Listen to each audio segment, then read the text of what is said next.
Hello everyone, welcome to the एक्जिया IAS academy. तो चलिए देखते हैं कौन से इम्पोर्टेंट न्यूज़ आर्टिकल हैं जो रेलेवेंट रहेंगे प्री और मेंस के लिए। तो ये आपके यूपीएससी हो या फिर अदर स्टेट पीसीएस हो, दोनों ही एग्ज़ाम में काम आएंगी। जो भी डिस्कशन है वो एज पर सिलेबस है, प्लस जो प्रीवियस ईयर क्वेश्चन पेपर का ट्रेंड है, चाहे वो आपका प्री का हो या मेंस का, उसके लिहाज से सभी चीज़ें इसमें इंक्लूड की गई हैं। बाकी जो एक्जिया आईएएस एकेडमी से एडमिशन के थ्रू जुड़ना चाहते हैं वो हमें कांटेक्ट कर सकते हैं हमारे कांटेक्ट नंबर 6002417488 नंबर पे। तो चलिए देखते हैं आज का पहला आर्टिकल।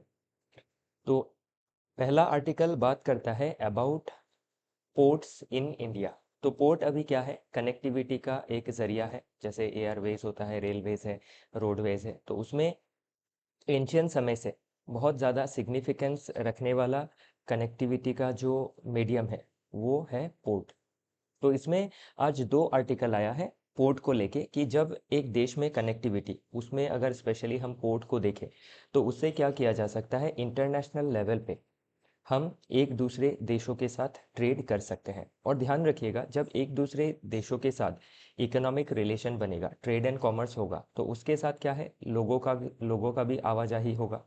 और लोग अगर आएंगे जाएंगे तो लोग एक दूसरे के जगह में जाके बहुत सारे लोग सेटल भी होंगे। और उससे क्या है, जो ध्यान धारणा है, जो लोगों का, आपका कल्चर है, जो आपका आर्ट है, ये सभी चीज़ें क्या होंगी, ट्रांसफ़र होंगी एक जगह से दूसरी जगह। तो वैसा ही कुछ हमें सीन देखने को मिलता है। या फिर हम जब एंशियंट इंडियन हिस्ट्री पढ़ते हैं तो उसमें हम देखते हैं कि जो एंशियंट पोर्ट ऑफ इंडिया है, तो वो कैसे गेटवे की तरह काम करती थी टू ट्रेड एंड कल्चर। तो इसमें आप देख सकते हैं कि जो एंशियंट समय पे जो पोर्ट था उससे जो कनेक्टिविटी होती थी इंडिया के डिफरेंट रीजन के साथ, different other parts of the world, तो उससे सिर्फ कैसे ट्रेड नहीं होता था, उसका खाली एक इकोनॉमिक एंगल ही नहीं है, उसमें एक और क्या एंगल है, कल्चरल एंगल भी देखा जाता है। तो आज जो हम ग्लोबलाइजेशन देखते हैं, तो उसी का आप ये ग्लोबलाइजेशन लाइट वर्जन कह सकते हैं। तो उस समय क्या हुआ करता था, जो ट्रेड रूट्स हुआ करती थी वो आपका ग्लोब के डिफरेंट रीजन को डिफरेंट रीजन से जोड़ती थी। तो चलिए देखते हैं इसमें और क्या चीज़ें हमें पढ़नी ज़रूरी रहेंगी for pre and mains perspective. तो अभी इसमें अगर देखें तो जो आर्टिकल है वो फोकस करता है कैसे सिविलाइजेशनल एक्सचेंज हुआ था बिटवीन डिफरेंट रीजन। तो अभी आप इसमें अगर एक एग्जाम्पल देखें तो आप देख सकते हैं जो हमारा हड़प्पन सिविलाइजेशन था लगभग 2500 बीसी में। तो उस समय जो आपका हड़प्पन सिविलाइजेशन था उसका कनेक्शन था with Mesopotamian civilization, present day जो ईरान है। फिर आप गुप्ता पीरियड में देख सकते हैं कि आपका इंडिया का कनेक्शन था विथ चाइना। फिर आप देख सकते हैं कि जो साउदर्न किंगडम्स थे उनका कनेक्शन था with south east Asian region. तो इसीलिए आज के समय पे आप देखते हैं कि जो सिंगापुर है उसका एक ऑफिशियल लैंग्वेज क्या है, तमिल भी है। तो ये जो कनेक्शन है ये आज नहीं बना है, ये आपके एंशियंट समय पे ही बना था। इसी के उपरांत अगर आप देखें जो हमारा बुद्धिज़्म का जो आपका फिलोसफी है वो डिफरेंट आपके साउथ ईस्ट एशियन नेशन में या फिर सेंट्रल एशियन नेशन में कैसे फैला, थ्रू आपका दिस कनेक्टिविटी रूट्स। तो इसमें सिविलाइजेशनल एक्सचेंज हुआ है, डिप्लोमेटिक लिंकेजेस बने हैं।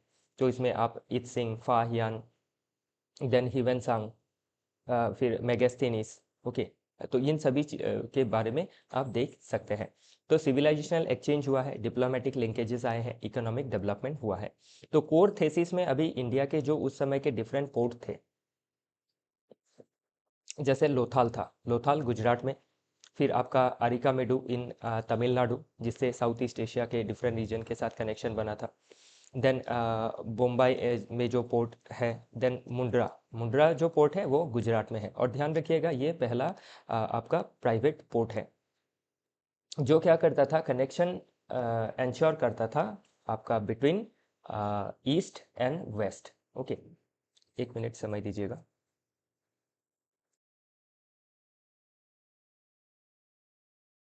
ओके, तो आप देख सकते हैं कि जो लोथाल अरिका मेडू है, फिर बम्बई, देन मुंड्रा पोर्ट जो प्राइवेट पोर्ट है, तो इससे क्या होती थी, क्रॉस रोड कनेक्शन होता था ईस्ट टू वेस्ट ट्रेड होता था।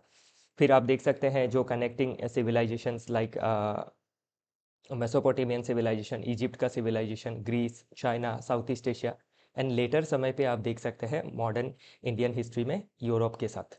ओके, तो इससे क्या है, अभी आपका क्वेश्चन बन सकता है कि कैसे पोर्ट के ज़रिए आपका जो ट्रेड एंड कॉमर्स के साथ ही सिविलाइजेशन का कनेक्शन कैसे हुआ था, और कैसे हम आपके एंशियंट समय पे ही जो आपका ग्लोबलाइजेशन का जेनेसिस है वो देख सकते हैं।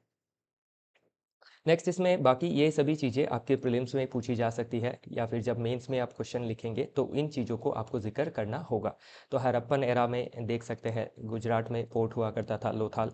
संगम एज जो साउथ में है, जिसमें हम चोल चेर पांड्या के बारे में पढ़ते हैं, तो उसमें एरिकामेडू तमिलनाडु में, जिसमें कनेक्शन होता था किनके साथ, इंडो रोमन ट्रेड होता था। देन आप अर्ली मेडिएवल पीरियड में अगर देखें तो आप ताम्रालिप्ता बंगाल में आप ये पोर्ट देख सकते हैं। फिर पुहार पोर्ट है तमिलनाडु में, जो क्या करता था, जो बुद्धिस्ट पिलग्रिमेज थे वो ये रूट का इस्तेमाल करते थे। फिर आपका इंडो साउथ ईस्ट एशिया का इसमें लिंक आप देख सकते हैं थ्रू दिस पोर्ट। फिर लेट मेडिएवल समय पे आप कलिकट पोर्ट का इस्तेमाल देख सकते हैं। देन सूरत पोर्ट का, तो ये स्पाइस ट्रेड के लिए इस्तेमाल किया जाता था। फिर आपका जो Arab and Persian maritime networks है उसको उससे कनेक्ट करता था। देन कॉलोनियल पीरियड में अगर देखें तो जो मुंबई था, चेन्नई और कोलकाता, ये क्या करता था, आपका जो ब्रिटिश ट्रेडिंग तीन सेंटर थी, तीन प्रेसिडेंसी थी, उनको जोड़ता था with different parts of the world. और पोस्ट इंडिपेंडेंस के समय पे आप देखें तो मुंद्रा पोर्ट जो गुजरात में है, पहला प्राइवेटाइज पोर्ट है। फिर आपका नवशिवा पोर्ट है, जिसको जवाहरलाल नेहरू पोर्ट ट्रस्ट भी कहा जाता है। ये अभी तक का सबसे बड़ा पोर्ट है। तो इसमें आपका डीप वाटर, फिर कंटेनर हैंडलिंग करना, ओके, ग्लोबल मैरीटाइम इंटीग्रेशन करना इसमें मदद करता है। और फिर जो ये विजिंजम पोर्ट, ये विजिंजम याद रखिएगा, ये केरला में अभी डेवलप हो रहा है, और ये भी एक आपका पीपीपी मॉडल में ये डेवलप हो रहा है। और प्राइवेट प्लेयर को देखें तो इसमें गौतम अदानी साहब भी है। और देन विशाखापट्टनम आंध्र प्रदेश। ओके, तो ध्यान रखिएगा ये सभी चीज़ें pre as well as mains के लिए इंपॉर्टेंट रहेंगी। बाकी इसमें और क्या देख सकते हैं आप कि ये जो मेंस के क्वेश्चन हैं बन सकते हैं। ओके, कि discuss the historical and contemporary significance of Indian ports in facilitating cross cultural exchanges.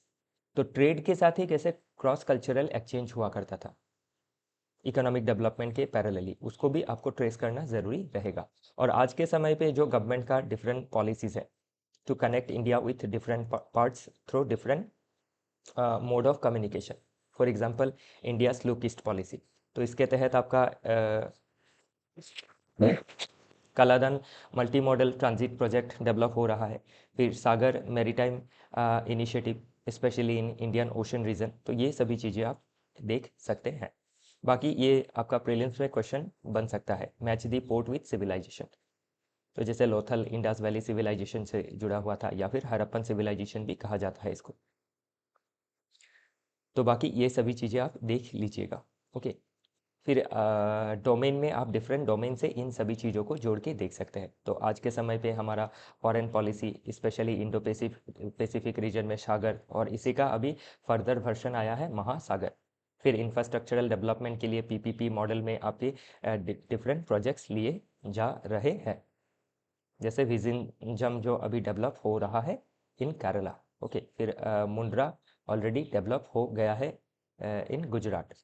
फिर जो पोर्ट होता है, तो पोर्ट में सिर्फ आपकी कमर्शियल एक्टिविटी ही नहीं, इससे क्या होता है, टूरिज्म भी एनहांस होता है। जैसे आपका एक हिस्टोरिकल पोर्ट है लोथाल, इंडस वैली सिविलाइजेशन के समय का, तो वो एक टूरिज्म पोटेंशियलिटी रखता है, प्लस ये क्या है, आपका एक हेरिटेज भी है।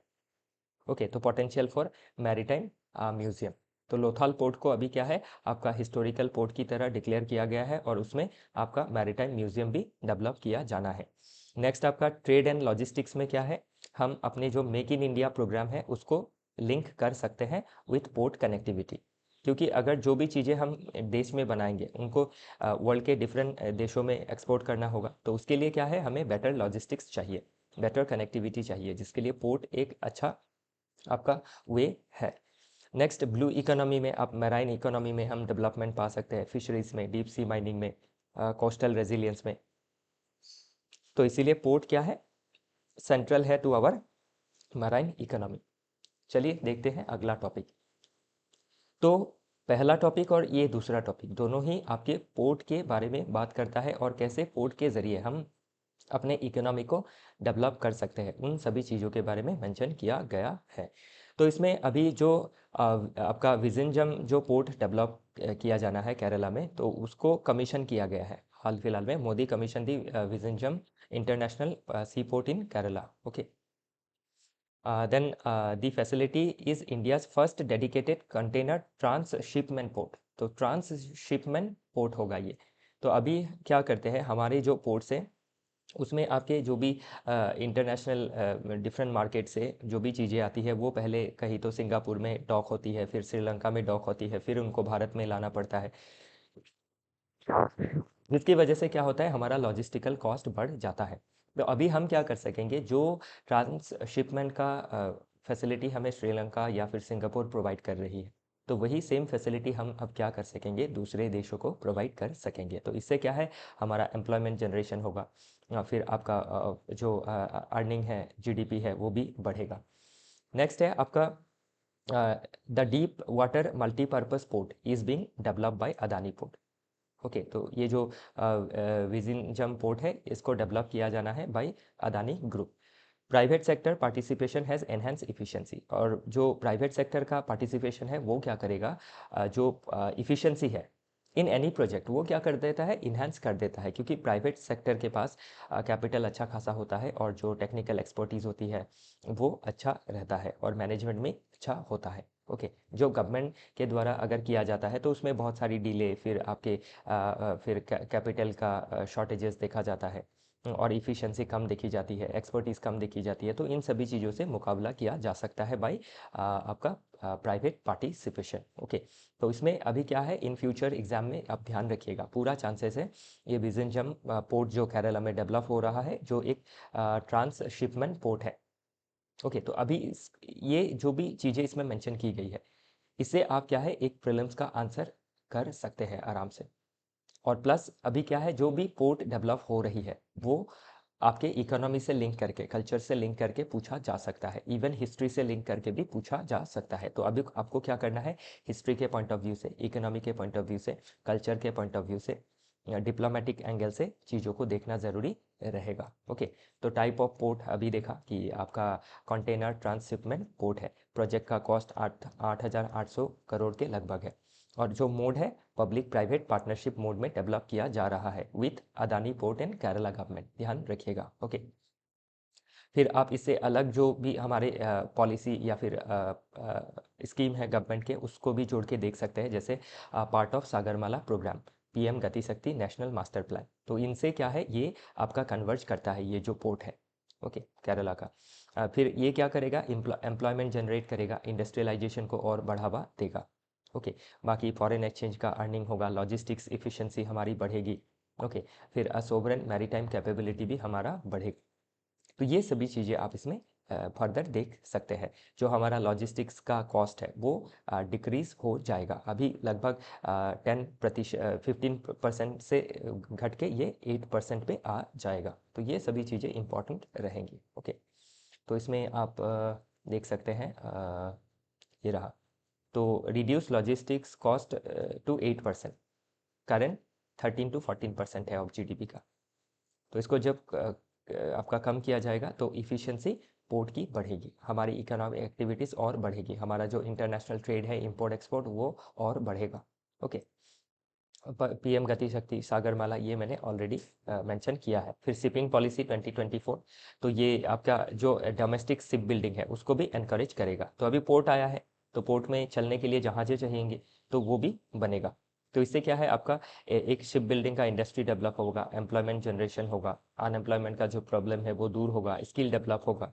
ओके, फिर मेक इन इंडिया, फिर सेल्फ रिलायंट इंडिया या फिर आत्मनिर्भर भारत का जो गोल है वो हमारा आगे बढ़ेगा। ओके, और फिर हमारा जो टारगेट है बाई 2047 कि हमें विकसित भारत बनना है, तो विकसित भारत बनने के लिए ट्रांसपोर्टेशन का होना बहुत ज़्यादा ज़रूरी है। ओके, तो ध्यान रखिएगा। तो इन फ्यूचर अगर कोई क्वेश्चन मेंस में बनता है ट्रांसपोर्टेशन रिलेटेड और विकसित भारत को लिंक करता है, तो आप इस क्वेश्चन के जो डेटाज है वो भी मेंशन कर सकते हैं, ध्यान रखिएगा। और क्वेश्चन जो है वो इन जनरल क्वेश्चन पूछा जाएगा। नेक्स्ट आर्टिकल बात करता है the unknown lives of young Indian revolutionaries. तो जो हमारे यंग इंडियन रेवोल्यूशनरीज थे ड्यूरिंग फ्रीडम स्ट्रगल, जिन्होंने देश की आज़ादी के लिए अपनी कुर्बानी दी थी, अपने आप को सेक्रीफाइस किया था, तो क्या जो रेवोल्यूशनरी थे, क्या वो सिर्फ उनका एक डेयर डेविल इमेज ही था या फिर उससे बढ़ के भी वो कुछ थे? तो उसी के बारे में इस आर्टिकल में बात किया गया है।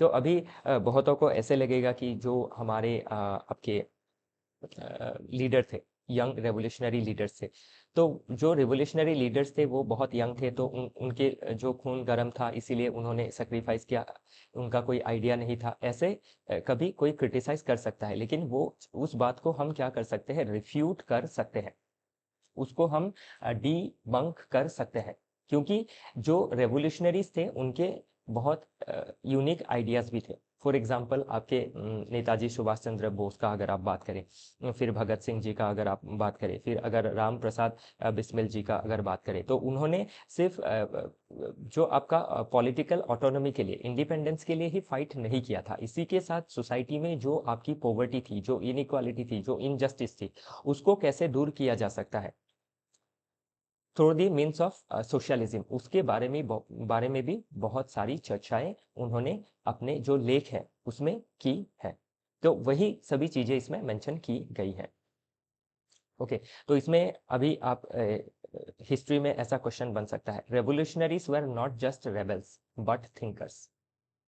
तो अभी अगर रेवोल्यूशनरीज को आप अगर सिर्फ रेबल के हिसाब से ही देखेंगे तो बहुत नैरो लेंस से उनको देखना होगा। वो थिंकर भी थे, सोसाइटी में जो उस समय की जो प्रॉब्लम थी उनको दूर करने को लेकर भी उनके अपने पॉइंट ऑफ व्यूज थे।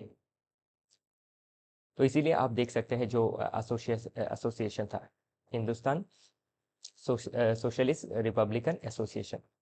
तो पहले तो हिंदुस्तान रिपब्लिकन एसोसिएशन नाम से बना था 1924 में, उसके बाद इसका नाम हिंदुस्तान सोशलिस्ट रेवोल्यूशनरी एसोसिएशन कर दिया गया था।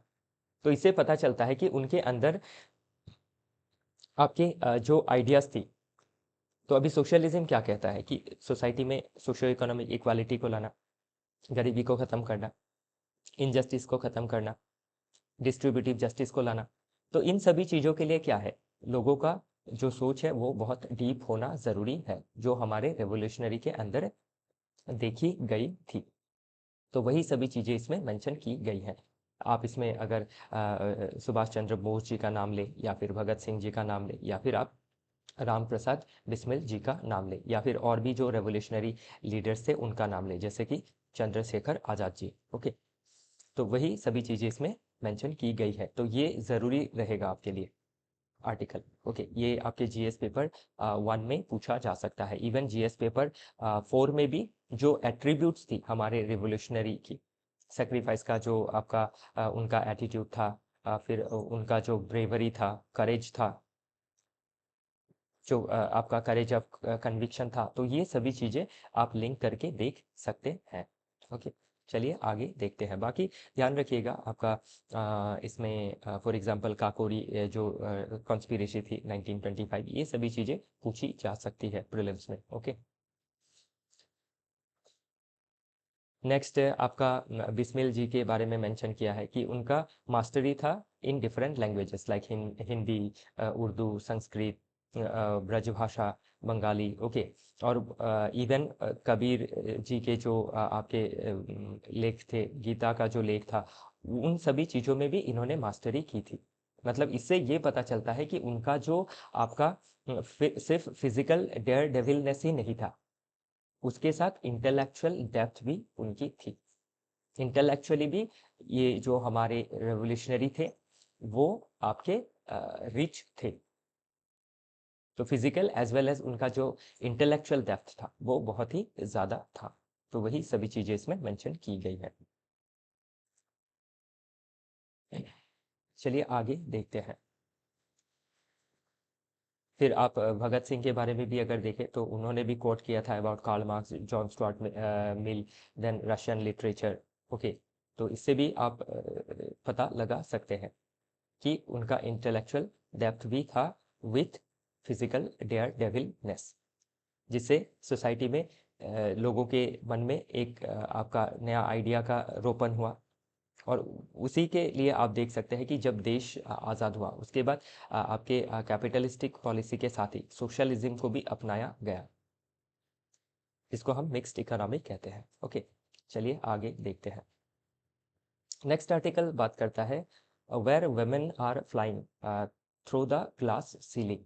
तो अभी इसमें ये मेंशन किया गया है कि हमारा जो सिविल एविएशन सेक्टर है उसमें जो वुमेन का पार्टिसिपेशन है वो वर्ल्ड के या फिर ग्लोब के मुकाबले बहुत काफ़ी ज़्यादा है। ओके, ऑलमोस्ट डबल है। अगर आपके वर्ल्ड के लेवल में कंपेयर करें तो इंडिया में 100 पायलट में से 14 पायलट वुमेन है, और उसी को अगर आप ग्लोबल लेवल से कंपेयर करें तो एवरेज 6% है, मतलब इंडिया का जो अचीवमेंट है उससे हाफ है। ओके, तो इसमें अभी आप देख सकते हैं किसी किसी जगह में तो क्या है, even 44% workforce in dedicated at some airlines. तो किसी किसी एयरलाइंस में इवन 44%, तो 100 में से 44 आपकी जो वर्कफोर्स है वो महिलाएं हैं, चाहे वो ग्राउंड ऑपरेशन हो या फिर आपके फ्लाइट के अंदर जो आपके ऑपरेशन हो उसमें। ओके, तो इसमें अभी क्या है, ये जो आर्टिकल है इससे ध्यान रखिएगा कि हमें अभी सीधा सीधा आपके सिविल एविएशन के डेवलपमेंट के बारे में क्वेश्चन पूछे जाने की संभावना कम है, लेकिन अभी इससे आइडिया लगा सकते हैं कि जो पैरिटी, मतलब जो इक्वालिटी हमने सिविल एविएशन सेक्टर में हम अचीव कर रहे हैं, वैसा ही पैरिटी, इट मीन्स इक्वालिटी, हम कैसे अचीव कर सकते हैं इन judicial system, in our police, in our military forces, in our education। तो इन इस आर्टिकल को आपको क्या करना है, वुमेन एम्पावरमेंट के एंगल से डिफरेंट इसका पर्सपेक्टिव को समझना जरूरी है। ओके, ध्यान रखिएगा, और डिफरेंट पर्सपेक्टिव भी हमने इसमें देने की कोशिश की है। ओके, तो अभी इसमें आप देख सकते हैं कि फॉर एग्जांपल जो डिफरेंट स्कीम्स ली गई है, NITI Aayog and ministries like civil aviation, skill development, इन सभी चीज़ों में ध्यान दिया गया है। तो इसी के साथ अभी क्या करना है, बाकी जो भी एस्पेक्ट्स मैंने बताए वो इसमें अभी मिस देखा मैंने, तो वो भी आप इंक्लूड कर सकते हैं। जो साइंस है, टेक्नोलॉजी है, इंजीनियरिंग है, मैथमेटिक्स है, उसमें वुमेन को और आगे बढ़ाना ज़रूरी है। ओके, तो ये सभी चीज़ें आप वुमेन एम्पावरमेंट के हिसाब से देख सकते हैं। तो इसको इंक्लूड करने का यही एक वजह है कि आप इससे आपको एक डायमेंशन मिले, एक पर्सपेक्टिव आपको मिले। चलिए आगे देखते हैं। तो नेक्स्ट आर्टिकल बात करता है ground water extraction, moved earth's axis, tubewells change the planet. तो किस तरीके से आपका ग्राउंड वाटर का एक्सेसिव एक्सट्रैक्शन की वजह से, ध्यान रखिएगा, वर्ल्ड में इंडिया सबसे ज़्यादा ग्राउंड वाटर को इस्तेमाल करता है, क्योंकि वर्ल्ड का 18% पॉपुलेशन भी इंडिया में ही रहता है। तो पॉपुलेशन ज़्यादा होने की वजह से क्या है, ड्रिंकिंग वाटर में या फिर हाउस होल्ड एक्टिविटीज़ में, और इंक्लूडिंग जो आपका एग्रीकल्चरल एक्टिविटीज़ है, तो उसमें बहुत ज़्यादा वाटर का इस्तेमाल होता है, और उसमें आपका जो ग्राउंड वाटर है उसका बहुत ज़्यादा एक्सट्रैक्शन होता है। तो अभी ग्राउंड वाटर के एक्सट्रैक्शन की वजह से अर्थ के जो एक्सिस है, अभी अर्थ का एक्सिस आप ध्यान दीजिएगा, जो टिल्ट है 23.5 डिग्री सेल्सियस में, वो क्या हो रहा है, फर्दर आपका बाय 80 सेंटीमीटर और टिल्ट हो गया है, because of excessive extraction of ground water. ये जो बैलेंस है ये थोड़ा बिगड़ गया है। तो ये आप देख सकते हैं कि इसका क्या आपका नतीजा निकला है, एक्सेसिव ग्राउंड वाटर यूज का।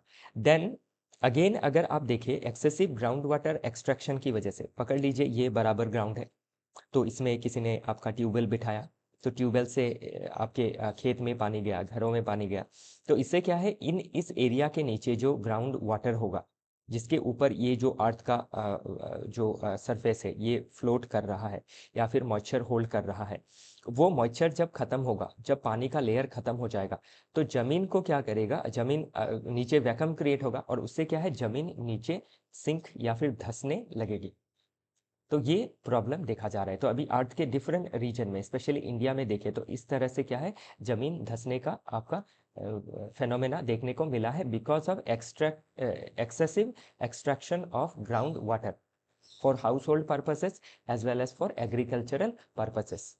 और जब से आपका ट्यूबवेल का सर्ज हुआ, तो हर घर में ट्यूबवेल बैठने लगा और लोग इनडिस्क्रिमिनेट वाटर का यूज़ करने लगे, चाहे वो हाउस होल्ड एक्टिविटीज़ के लिए हो या फिर खेती पथार के लिए ही हो। तो इससे अभी आप देख सकते हैं कि एक्सेसिव जो नेचुरल रिसोर्स एक्सट्रैक्ट करने की वजह से आपके ज्योग्राफी में क्या असर पड़, अर्थ की ज्योग्राफी में क्या असर पड़ सकता है, इवन इसका टिल्ट तक क्या हो सकता है, बैंड हो सकता है, चेंज हो सकता है, इसका टिल्ट इम्बैलेंस हो सकता है। ओके, तो अभी इससे ध्यान रखिएगा कि जो सिटी एरिया है, अभी सिटीज़ में अगर या फिर आपके जो बड़े बड़े जो मेट्रोपॉलिटन सिटीज़ है, उसमें अगर ग्राउंड वाटर का एक्सट्रैक्शन बढ़े और उससे ज़मीनें धंसने लगे ऐसे, ओके, सबसाइड होने लगे, तो इससे आप अंदाज़ा लगा सकते हैं कि कैसा हैवॉक या फिर डिज़ास्टर क्रिएट हो सकता है।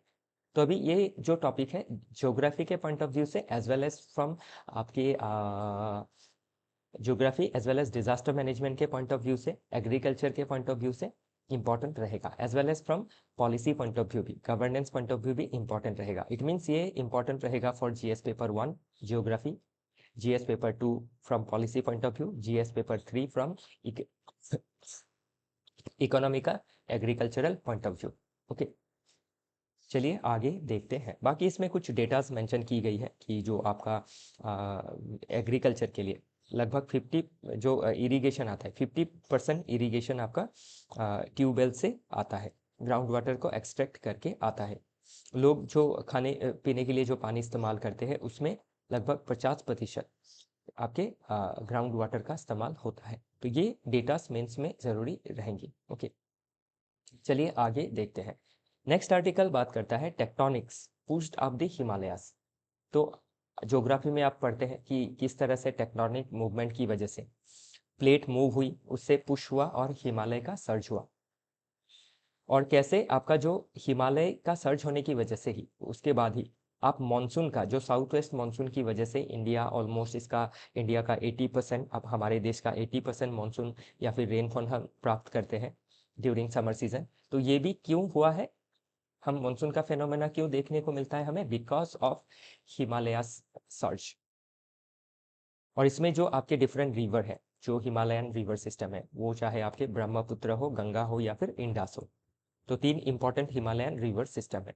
तो इनका भी क्रिएशन कब हुआ है, अबाउट 50 मिलियन ईयर्स अगो हुआ है, जब हिमालय का फॉर्मेशन हो रहा था। तो अभी इसको अगर हम थोड़ा पिक्टोरियल डिपिक्शन में देखें, तो इसमें आप देख सकते हैं कि 500 से 200 मिलियन इस समय के अंतराल में, इस समय के बीच में आपका जो वर्ल्ड, जो अर्थ है, अर्थ का जो आपका कंटिनेंट था वो सिंगल कंटिनेंट था, जिसको पेंजिया सुपर कंटिनेंट कहा जाता था। पेंजिया मतलब एक कंटिनेंट, सुपर कंटिनेंट, और एक आपका वाटर बॉडी हुआ करता था पेंथालासा। फिर 180 मिलियन के समय अगर आप देखें तो टेक्टोनिक शिफ्ट की वजह से, प्लेट मूवमेंट की वजह से, बिकॉज एस्थेनोस्फेयर में जो आपका मैग्मा है वो मूव करते रहता है, तो इससे क्या है, जो आपकी धरती की प्लेट है वो सरकती है। तो ये सरकने की वजह से क्या है, अर्थ का 2 हिस्सों में बंटवारा हो गया, ऊपर का पार्ट लोअर एशिया और नीचे का पार्ट गोंडवाना। और फर्दर ये आपके 130 मिलियन ईयर्स में आप देखें तो आज के जो कंटिनेंट है उसके शेप में आने लगे, और आज का फाइनल शेप प्रेजेंट समय पे ये है। तो इसमें आप ये जो गोंडवाना पार्ट था ना, ये गोंडवाना, और गोंडवाना में ये जो पार्ट देख रहे हैं जहाँ पे मैं लेजर को पॉइंट कर रहा हूँ, ये पॉइंट आपका इधर देख सकते हैं 130 मिलियन ईयर्स में, ये ऊपर जा रहा है, नॉर्थवर्ड जा रहा है, नॉर्थवर्ड ट्रेवल कर रहा है, और ट्रेवल करते करते ये इससे टकराया। तो ये जो प्लेट है इसको कहा जाता है Eurasian plate, Eurasian tectonic plate, और ये है आपका इंडियन प्लेट। तो ये जब जाके इससे टकराया, ओके, तो उससे किसका फॉर्मेशन हुआ, हिमालय का फॉर्मेशन हुआ, जो आज के समय पे आप उसका हाईएस्ट पीक देख सकते हैं 8,848 के लगभग है। और अभी फर्दर ये शिफ्ट हो ही रहा है। तो इससे क्या है, जो हाइट है वो और भी बढ़ गया है। तो इससे आप पता लगा सकते हैं कि जो आज का जो फिजिकल फेनोमेना है वो कैसे पिछले 500 मिलियन सालों में डेवलप हुआ है। और जब ध्यान रखिएगा, इधर जब हिमालय आ गया तो अभी जो सेंट्रल एशिया की ठंडी हवाएं हैं वो इंडिया में प्रवेश नहीं कर सकती हैं। और इस इधर ही आपके हिमालय के फॉर्मेशन की वजह से ही हिमालय के इस रीजन में ही आप देखेंगे तिब्बतियन प्लेटू, जो एक प्लेटू फ्लैट टेबल लैंड है, उसमें आपके जो समर का सीजन होता है इसमें आप अच्छी तरह से देख पाएंगे। तो इसमें समर के सीजन में यहाँ पे लो प्रेशर क्रिएट होता है, और आपको पता ही है कि लो प्रेशर के रीजन में हाई प्रेशर के रीजन से हवाएं जाती है, हवाएं बहती है। तो अभी हाई प्रेशर रीजन क्रिएट होता है आपके इंडियन ओशन रीजन में, उसमें भी वेस्टर्न रीजन में। ओके, तो इस रीजन में ये थ्योरी कोटेश्वरम साहब ने दिया था। तो इस थ्योरी की वजह से ही क्या है, आपकी देख सकते हैं कि ओशन से जो हाई प्रेशर होता है, जो वार्म रहता है, ये मॉइस्चर भी कलेक्ट करके आता है, मॉइस्चर लेके आता है, और इंडिया के डिफरेंट रीजन में आपका ओरोग्राफिक रेनफॉल करवाता है। ओरोग्राफिक रेनफॉल मतलब पहाड़ों के वजह से जो मॉइस्चर है वो टकरा के जब रेनफॉल होती है, जिस साइड रेनफॉल होती है उसको विंडवर्ड साइड कहा जाता है, और जिस साइड में आपका ऑपोजिट साइड को लीवर्ड साइड कहा जाता है। तो विंडवर्ड साइड में क्या है, ज़्यादा बारिशें होती हैं। ओके, बारिश होती है, बारिशें नहीं सॉरी, बारिश होती है।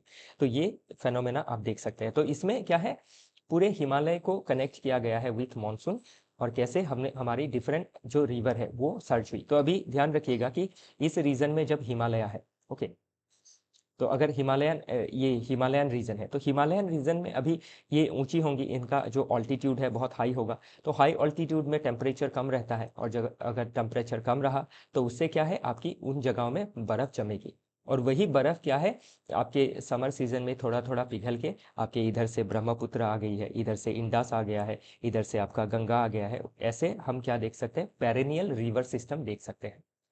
पेरेनियल मतलब जो सालों साल बहती रहती है। और इधर साउथ में हम इफीमेरल रिवर देखते हैं, जो आपके क्या होती है, जब मानसून का सीजन खत्म हो जाता है तब ये रिवर का पानी कम हो जाता है या फिर ड्राई अप हो जाती है। तो इसको कहा जाता है इफीमेरल रिवर, और इसको पेरेनियल रिवर। ओके, ध्यान रखिएगा, प्री मेंस के लिए इंपॉर्टेंट रहेगा। चलिए आगे देखते हैं। तो ध्यान रखिएगा, मैं पूरा नहीं समझा पा रहा हूँ, रीज़न बीइंग बहुत सारे टॉपिक हम लेते हैं। ओके, तो मैं कोशिश कर रहा हूँ कि आपको इसका समरी बता पाऊँ, और बाकी जो चीज़ें हैं वो आप ग्रेजुअली पढ़ते ही समझ जाएं। ओके, सब्सिक्वेंटली आप चीज़ों को समझ सकेंगे, बस रेगुलर रहिए आप पढ़ाई में। और इसमें मेंस का क्वेश्चन भी दिया गया है, ध्यान रखिएगा, ये ऐसे क्वेश्चन बन सकते हैं। तो ये जो टॉपिक है आपका ज्योग्राफी से लिंक करता है। Okay, GS paper 1। Then again आप जो रिवर का इंपॉर्टेंस है वो आप एनवायरनमेंट में भी देख सकते हैं, फिर एग्रीकल्चर में भी देख सकते हैं इन जीएस पेपर 3। देन जो रिवर है या फिर जो उसके because of excessive melting of glacier due to climate change, उससे क्या डिजास्टर क्रिएट हो रहा है वो आप जीएस पेपर 3 में देख सकते हैं। फिर जो एक्सेसिव आपके रिसोर्स यूज़ की वजह से कैसे ग्लोबल वार्मिंग हो रहा है, उससे आपका कैसे एनवायरनमेंट हार्म हो रहा है, तो वो चीज़ें हम एनवायरमेंटल एथिक्स में पढ़ सकते हैं। सस्टेनेबल डेवलपमेंट कैसे इंश्योर करना है उसको लेके। ओके, ध्यान रखिएगा। चलिए आगे देखते हैं। नेक्स्ट आर्टिकल बात करता है strengthening parliamentary oversight in India. तो ध्यान रखिएगा, जब हमारा कॉन्स्टिट्यूशन बन रहा था 1946 में कैबिनेट मिशन आया था, उसके बाद कॉन्स्टिट्यूएंट असेंबली बनी, तो लगभग 3 साल तक डिबेट डिस्कशन डेलिबरेशन होने के बाद हमें फाइनली कॉन्स्टिट्यूशन मिला 26 नवंबर 1949 को, जिसको एनफोर्स किया गया 26 जनवरी 1950 को। तो अभी जो कॉन्स्टिट्यूशन बना था उसमें इतनी ज़्यादा डिबेट डेलिबरेशन हुई थी, स्पेशली कि कौन से फॉर्म ऑफ गवर्नमेंट को रखना है। तो उसमें ध्यान दिया गया कि पार्लियामेंट्री फॉर्म ऑफ गवर्नमेंट को लेना है, ताकि जो गवर्नमेंट है वो आपकी रेस्पॉन्सिबल गवर्नमेंट बने। तो हमारे जो पार्लियामेंटेरियंस थे उस समय के, जो सॉरी पार्लियामेंटेरियंस नहीं, जो कॉन्स्टिट्यूशनल फादर्स थे, उन्होंने क्या किया, ध्यान दिया कि पार्लियामेंट्री सिस्टम आना चाहिए, जिसमें क्या रहेंगी आपकी जो एग्जीक्यूटिव है वो आंसरेबल रहेंगी टू दी पार्लियामेंट। तो इसीलिए पार्लियामेंट्री सिस्टम लाया गया। लेकिन आज के समय पे आप देख सकते हैं कि पार्लियामेंट का जो वर्किंग है, जो फंक्शनिंग है, वो दिन ब दिन डाइल्यूट होते जा रहा है, जो सेशन से कम होती जा रही है। कल भी हमने एक टॉपिक देखा था प्राइवेट मेंबर बिल के ऊपर। तो उसमें हमने देखा कि कैसे 100 दिन पहले के समय देखे तो पास्ट में लगभग 100 से भी ज़्यादा दिन पार्लियामेंट का सेशन चलता था, मीटिंग्स होती थी। लेकिन अभी वो 60 से 70 दिन में कम हो गई है, डिक्रीज हो गई है। तो अभी उससे क्या है, जो हमारा देश का जो गवर्नमेंट है उसके ऊपर या फिर एग्जीक्यूटिव के ऊपर जो ओवरसाइट है वो वीकन हो गया है। तो उसको क्या करना है, स्ट्रेंथन करना है, strengthening parliamentary oversight in India. तो इसमें जो रोल ऑफ पार्लियामेंट डिमिनिश हो रहा है, डिक्रीज हो रहा है, उसको लेके चिंता दर्शाई गई है। जो चिंता, सेम चिंता के ऊपर क्वेश्चन बन सकता है जीएस पेपर 2 में, ध्यान रखिएगा। ओके, तो अभी इसमें देख सकते हैं क्वेश्चन आवर में जो क्वेश्चन आवर होता है, okay, only 60% functioning in Lok Sabha, in 17 Lok Sabha. तो 60% फंक्शनिंग हुआ है, बाकी डिसरप्शन हुआ है, क्वेश्चन आवर भी डाइल्यूट हुआ है। Okay, focus on isolated question, not systematic scrutiny, systematically scrutiny नहीं हुआ है। तो क्वेश्चन आवर क्या कर सकता है, अकाउंटेबिलिटी को इंश्योर कर सकता है गवर्नमेंट का। फिर जो 0 आवर इंडिया का इनोवेशन है, जो 12 बजे से चालू होता है दिन का, क्वेश्चन आवर 11 बजे चालू होता है। तो इसमें क्या है, लैक ऑफ इंस्टीट्यूशनल स्ट्रक्चर देखी गई है, इंक्रीजिंगली पॉलिटिसाइज्ड हो रहा है ये। देन जो स्टैंडिंग कमेटी होती है, जो क्या करती है, स्टैंडिंग कमेटी का काम ही होता है कि पार्लियामेंट जो पार्लियामेंटेरियंस है उनको आपका सपोर्ट करें, क्योंकि अभी सभी पार्लियामेंटेरियंस एक्सपर्ट नहीं हो सकते हैं लॉ के मैटर में। तो जब लॉ बनाना होता है तो लॉ जब आपका पेश किया जाता है पार्लियामेंट में, उसके बाद वो डिस्कशन के लिए आपके स्टैंडिंग कमेटी में स्क्रूटिनी के लिए स्टैंडिंग कमेटी के पास चला जाता है। स्टैंडिंग कमेटी उसको स्क्रूटिनी करके उसका सारा जो जो भी दिशाएं हैं उसको देखने के बाद चीज़ों को पार्लियामेंट में फिर से वोटिंग में आता है। तो अभी देखा गया है कि स्टैंडिंग कमेटी के पास जो बिल रेफर करना होता है वो बहुत कम रेफर हुआ है, सीधा सीधा आपके वॉइस वोट से ही पास हो जाता है। तो इससे क्या है, आर्बिट्रेरी लॉ बनने की संभावनाएं बढ़ जाती है, एग्जीक्यूटिव जो डोमिनेंस है वो, हेजीमोनी जो है वो बढ़ जाता है, जो कॉन्स्टिट्यूशनल डेमोक्रेसी के लिए, पार्लियामेंट्री सिस्टम के लिए, उसके हेल्थ के लिए सही नहीं है। फिर जो पब्लिक अकाउंट्स कमेटी है उसका भी जो आपका सजेशन है उसमें भी इफेक्टिवनेस नहीं देखी जाती है। तो अभी पैक क्या करता है, ये आपका एक 22 मेंबर बॉडी है जिसमें 17 मेंबर होते हैं फ्रॉम लोकसभा और देन 5 मेंबर फ्रॉम राज्यसभा। और इसका जो चेयरमैन होता है, जो प्रिसाइड करता है पैक को, वो ऑपोजिशन पार्टी से होता है, ध्यान रखिएगा। ओके, तो इसमें अभी क्या है, पैक क्या करती है, जो कैग का रिपोर्ट होता है उसको स्क्रूटिनी करती है। तो इसमें भी क्या है आपका लैकिंग देखा गया है डिबेट डिस्कशन में पार्लियामेंट में। ओके, तो यही सभी चीज़ों को ठीक करना ज़रूरी है। तो आप जब डिस्कस करेंगे तो इन सभी चीज़ों का ठीक करने का जिक्र आपको करना होगा। ओके, चलिए आगे देखते हैं। बाकी ये आर्टिकल ध्यान रखिएगा, प्री में पूछा जा सकता है कि जो कलेक्टिव रेस्पॉन्सिबिलिटी टू लोकसभा कौन सा आर्टिकल इंश्योर करता है, 75। ओके, इसी के साथ और डिपार्टमेंट रिलेटेड स्टैंडिंग कमिटीज़ क्या होती है ये सब ध्यान दीजिएगा। ओके, या फिर पार्लियामेंट्री कमिटीज़ क्या होती है इसको ध्यान दीजिएगा। नेक्स्ट है शिफ्टिंग आउट ओल्ड हैबिट। तो कौन से ओल्ड हैबिट के बारे में बात कर रहा है, ये एग्रीकल्चर के ऊपर है ये टॉपिक। तो अभी हमने देखा ना कि आपके कैसे वाटर का एक्सेसिव इस्तेमाल किया जाता है एग्रीकल्चर में, जो पहला टॉपिक, पहला नहीं था शायद, 3-4 नंबर टॉपिक था। तो अभी इसमें क्या है, आफ्टर ग्रीन रेवोल्यूशन जो 60-70s में आया था, 65 के बाद आया था।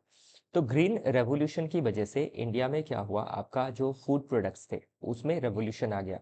हमने 3 गुना ज़्यादा फूड प्रोडक्ट्स हासिल की, प्रोडक्शन बढ़ गया, इसमें फूड सिक्योरिटी भी आया, फिर आपका एक्सपोर्ट भी हम करने लगे, फार्मर का इनकम भी डेवलप हुआ, डिफरेंट रीजन में रूरल डेवलपमेंट भी हुआ, like Punjab, Haryana, western UP, Karnataka region, okay, Andhra Pradesh reason.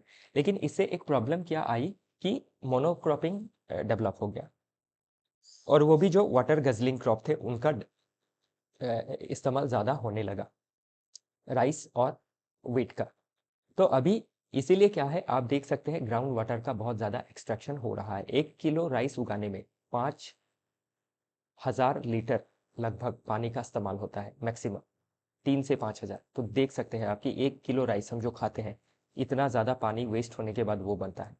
तो इसीलिए इसमें कही गई है कि हमें शिफ्ट करना चाहिए, जो हमारे एंशिएंट समय में भी जो हम क्रॉप यूज करते थे, मिलेट मिलेट जो थे, तो मिलेट्स को हम क्या कर सकते हैं, उगा सकते हैं। इसमें राजस्थान, मध्य प्रदेश, कर्नाटका क्या कर सकता है, एक मॉडल स्टेट की तरह काम कर सकता है, जहां मिलेट का प्रोडक्शन बहुत ज़्यादा होता है।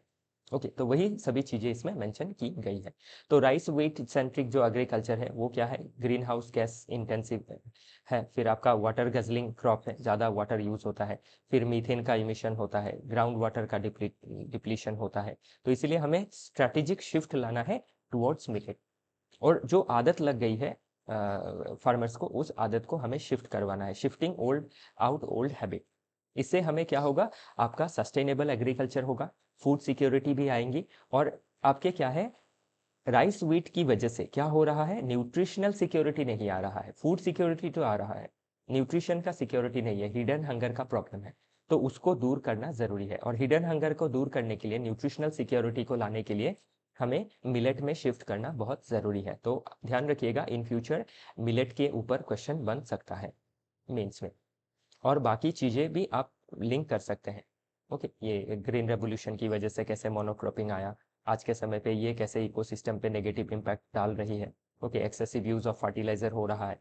और अभी जो ध्यान रखिएगा, मिलेट क्रॉप है, इसको पानी कम चाहिए, इसको जो आपके खाद है, फर्टिलाइजर है, कम चाहिए, जो पेस्टिसाइड्स है वो ना के बराबर चाहिए। तो इन सभी चीज़ों से क्या है, आपकी जो इकोसिस्टम की सस्टेनेबिलिटी है उसको बचाया जा सकता है। ओके, तो वही सभी चीज़ें इसमें मेंशन की गई है। बाकी ग्रीन रेवोल्यूशन, ये सभी चीज़ें कौन से प्लानिंग के अंडर ली गई थी, ओके, ग्रीन रेवोल्यूशन का क्या नेगेटिव इम्पैक्ट है, ये सभी स्टेटमेंट फॉर्म में कभी प्रीलिम्स में भी आप देख सकते हैं। ओके, चलिए आगे देखते हैं। नेक्स्ट टॉपिक बात करता है अ profound shift in the global order. तो ग्लोबल ऑर्डर में आप क्या प्रोफाउंड शिफ्ट देख सकते हैं, जो यूएस का यूनिलैटरल पॉलिसी है, फिर चाइना भी जो असर्टिवनेस दिखा रहा है, फिर आपके वेस्ट एशिया का जो प्रॉब्लम है, देन अगेन जो आपके सेंट्रल एशियन रीजन में जो प्रॉब्लम देख रहे हैं बिटवीन रशिया एंड यूक्रेन। तो इन सभी चीज़ों से क्या है, जो ग्लोबल इंस्टीट्यूशन है, जो आपके ग्लोबल गवर्नेंस को इंश्योर करता है, मल्टीलैटरलिज्म को इंश्योर करता है, वो डाइल्यूट होती जा रही है।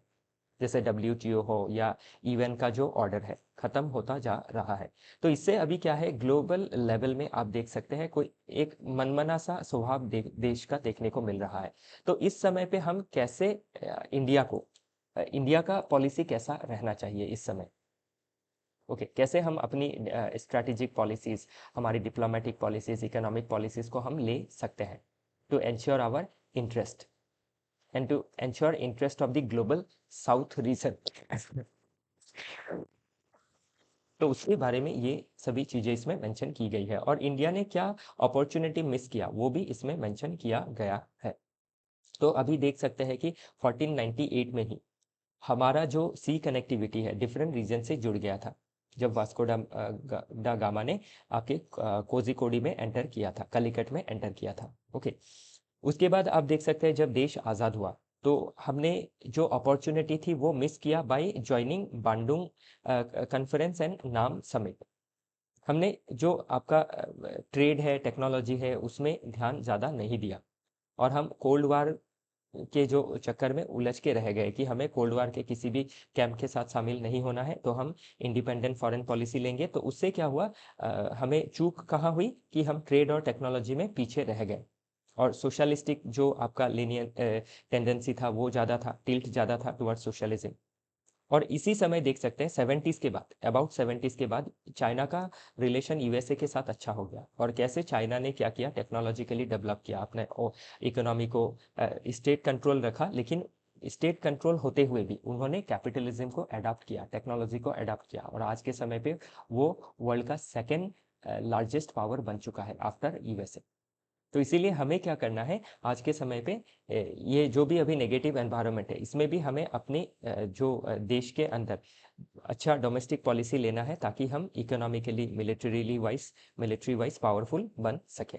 ओके, ध्यान रखिएगा। तो इसमें trade policies, technology, diplomacy, energy, इन सभी सेक्टर्स पे हमें डेवलप करना ज़रूरी है अपने आप को। ओके, तो अभी बाकी सब चीज़ें जब पढ़ेंगे तो आपको ग्रेजुअली चीज़ें समझ में आएंगी। ओके। तो हमें एंडोगेमस ग्रोथ, अभी एंडोगेमस ग्रोथ क्या होता है? Growth from with in via talent. तो इतना ज़्यादा टैलेंट है इंडिया के पास, इनोवेशन का, इनोवेशन भी है, टैलेंट है मतलब इनोवेशन है। लोकल लेवल में देखें तो कैपिटल भी देश के अंदर है, लेकिन अगर कमी है तो क्या? अच्छी पॉलिसी की, अच्छी गवर्नेंस की। तो पॉलिसी और गवर्नेंस सही करके हमें एंडोजेनियस ग्रोथ को प्राप्त करना है, देश को पहले आपका डेवलप बनाना है, और डिजिटल लेवल में सोवरेनिटी लानी है, अपना खुद का टेक्नोलॉजी डेवलप करना है। एशिया में डिफरेंट रीजन में हमें लीडरशिप देना है, बाकी देशों के साथ म्यूचुअलिटी रख के डेवलपमेंट को इंश्योर करना है। तो वही सभी चीज़ें आप मेंशन कर सकते हैं। नेक्स्ट आर्टिकल बात करता है will caste census kill caste politics. तो क्या जो अभी कास्ट सेंसस होने वाला है, जो पॉपुलेशन सेंसस होगा उसी के पैरेलली होगा ये, उसी में कास्ट की डेटा भी कलेक्ट की जाएंगी। तो ये जो कास्ट सेंसस है ये आपका लास्ट 1931 में ड्यूरिंग कॉलोनियल समय ही किया गया था, उसके बाद इसको नहीं किया गया है। तो अभी अगर हम कास्ट सेंसस करते हैं तो हमारे देश में आपके SC ST OBC जो तीन मुख्य जो आपके क्लासिफिकेशन है, जिनको आपका डिफरेंट वेलफेयर मेजर्स का स्कीम या फिर पॉलिसी दिया जाता है, देन रिजर्वेशन की पॉलिसी दी जाती है। तो इसके अलावा भी और जो डिफरेंट आपके सेगमेंट है, वो अगर पिछड़े हुए हैं तो उसको, उसका हमें कोई अता पता नहीं है। तो उसके लिए ज़रूरी क्या है? कास्ट सेंसस को करना। जब कास्ट सेंसस किया जाएगा तो कौन सी कास्ट है जो आपकी अपलिफ्ट हो चुकी है, और कौन सी कास्ट है जो पीछे रह गई है, या फिर कौन से कास्ट के अंदर सब कास्ट है जो पिछड़ी हुई है। तो ये सभी डेटा जब पता लगेगा और इनके लिए जब आपके टारगेटेड इंटरवेंशंस या फिर वेलफेयर मेजर्स लिए जाएंगे, तो लोग क्या होंगे? सोशली, एजुकेशनली, इकोनॉमिकली एम्पावर होंगे, और जब एम्पावर होंगे तो कास्ट पॉलिटिक्स क्या होगा?